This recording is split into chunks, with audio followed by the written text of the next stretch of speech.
নমস্কার,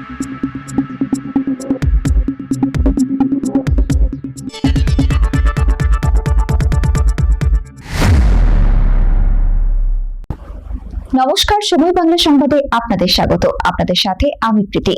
দেখে নেব আজকের বিশেষ সংবাদ।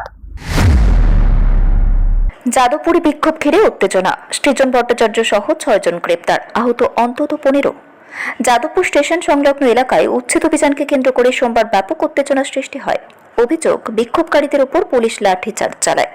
এই ঘটনায় এসএফআইয়ের সর্বভারতীয় সম্পাদক সৃজন ভট্টাচার্য সহ মোট 6 জনকে গ্রেপ্তার করা হয়েছে বলেই দাবি বাম ছাত্র সংগঠনের। বিক্ষোভকারীদের অভিযোগ, পুলিশের লাঠিচার্জে অন্তত 15 জন আহত হয়েছেন। তাদের মধ্যে রামগড়ের বাসিন্দা ঋতব্রত ঘোষ গুরুতর জখম হয়ে আশঙ্কাজনক অবস্থায় চিকিৎসাধীন রয়েছেন বলেই জানা গিয়েছে। এছাড়াও বাম নেতা সুজন চক্রবর্তী এবং জয়রাজ ভট্টাচার্যের শারীরিক পরীক্ষা ও সিটি স্ক্যান কেপিপি হাসপাতালে করা হয়েছে। স্থানীয় সূত্রে খবর, যাদবপুর স্টেশন সংলগ্ন এলাকায় রেলের উচ্ছেদ অভিযানে অধিকাংশ দোকান ভেঙে ফেলা হয়েছে। বাকি দোকানগুলির ক্ষেত্রেও 15 দিনের নোটিশ দেওয়া হয়েছে বলে অভিযোগ। এর প্রতিবাদে দিনভর উত্তেজনা ছড়িয়ে পড়ে এলাকায়। এদিকে গ্রেপ্তার হওয়া ছাত্র নেতা ও কর্মীদের মুক্তির দাবিতে গভীর রাত থেকেই যাদবপুর বিশ্ববিদ্যালয়ের 4 নম্বর গেটের সামনে বিক্ষোভে সামিল হন ছাত্রছাত্রীরা। রাত্রি প্রায় 3টে নাগাদ শুরু হওয়া এই অবস্থান বিক্ষোভে সৃজন ভট্টাচার্য সহ সকল গ্রেপ্তার ব্যক্তির অবিলম্বে মুক্তির দাবি তোলা হয়। ঘটনাকে কেন্দ্র করে যাদবপুর সংলগ্ন এলাকায় রাজনৈতিক উত্তেজনা তীব্র হয়েছে। তবে পুলিশ প্রশাসনের পক্ষ থেকে এখনো পর্যন্ত এই ঘটনার বিষয়ে বিস্তারিত কোনো আনুষ্ঠানিক প্রতিক্রিয়া পাওয়া যায়নি।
সংবাদ এখনকার মতো এই পর্যন্তই। সঙ্গে থাকুন, দেখতে থাকুন সময় বাংলা।